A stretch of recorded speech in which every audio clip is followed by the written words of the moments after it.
বাংলাদেশৰ বতাহত মুখৰিত হ'ল অসমৰ জাতীয় সংগীত।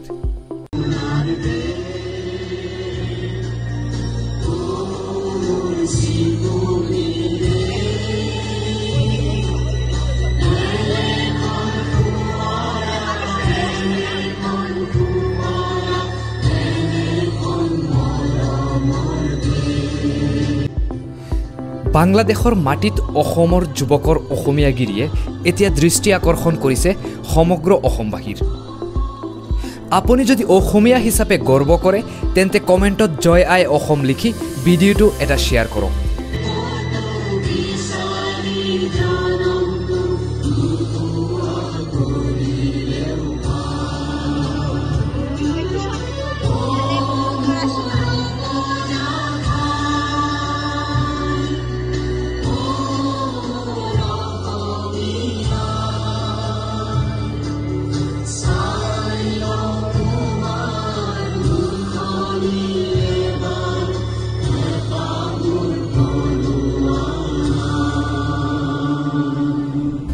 বাংলাদেশত চিকিৎসা বিজ্ঞানত অধ্যয়নৰত ছাত্ৰসকলে উলহ মালহেৰে উদযাপন কৰিলে অসমীয়াৰ বাপতি সাহোন ৰঙালী বিহুটি।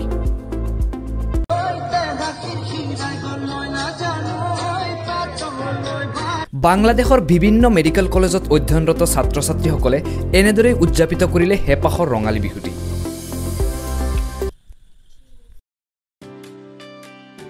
অসমীয়া মানুহখিনি যদি আমি একেলগে থাকোঁ ঢাকাৰ নিচিনা চহৰ এখনত, তেতিয়াহ'লে মই ভাবোঁ যে আমাৰ ভৱিষ্যতলৈও বা বৰ্তমানতো একো প্ৰব্লেম আমি একো ফেচ নকৰোঁ। তো সেইটো কাৰণে আজি আমাৰ এইটো ৰঙালী নমস্কাৰ, আমি ইয়াৰে মেডিকেল পঢ়ি থকা ঢাকাত মেডিকেল পঢ়ি থকা ছাত্ৰ ছাত্ৰী আমি ইতিমধ্যে 17 এপ্ৰিল মানে যোৱাকালি ইয়াৰে ঢাকাৰ মাজমজিয়াত ৰঙালী বিহু আৰু আমাৰ অসমীয়া নৱবৰ্ষৰ উপলক্ষে আমি ইয়াতে ৰঙালী বিহু চেলিব্ৰেশ্যন নামৰ এটা বিহু উদযাপন কৰিলোঁ। আৰু আমাৰ ইভেণ্টটো খুবেই ভাল গ'ল। ঢাকাত থকা যিমানখিনি আমাৰ অসমীয়া ভাই বন্ধু আছিলে গোটেইখিনি আমাক সহযোগ কৰিলে। তাৰ লগতে আমাৰ অসমীয়া ছাত্ৰ ছাত্ৰীখিনিও বাদ দি তাৰ লগতে আমাৰ গোটেই ভাৰতৰ মোষ্ট অফ দ্য ষ্টেটছ যিমানখিনি আছিলে সকলোৰে ছাত্ৰ ছাত্ৰী আহিছে আৰু আমাৰ ৰঙালী বিহু উদযাপন কৰিবলৈ আমাক সহায় কৰিছে। তো ইয়াৰ জৰিয়তে মই আমাৰ ঢাকাত যিমানসকল আমাৰ অসমীয়া ভাই বন্ধু আমাৰ যিমানসকল ছিনিয়ৰ জুনিয়ৰ আছে আমি এইটো আহ্বান জনাইছোঁ যে নেক্সট সময়ৰ পৰা আমি এইটো ৰঙালী বিহু যোনটো আমি ট্ৰেডিশ্যন আমাৰ যোনটো জাতীয় উৎসৱ আমাৰ বাপতি সাহোন ৰঙালী বিহু এইটো আমি প্ৰতি বছৰে উদযাপন কৰি যাম।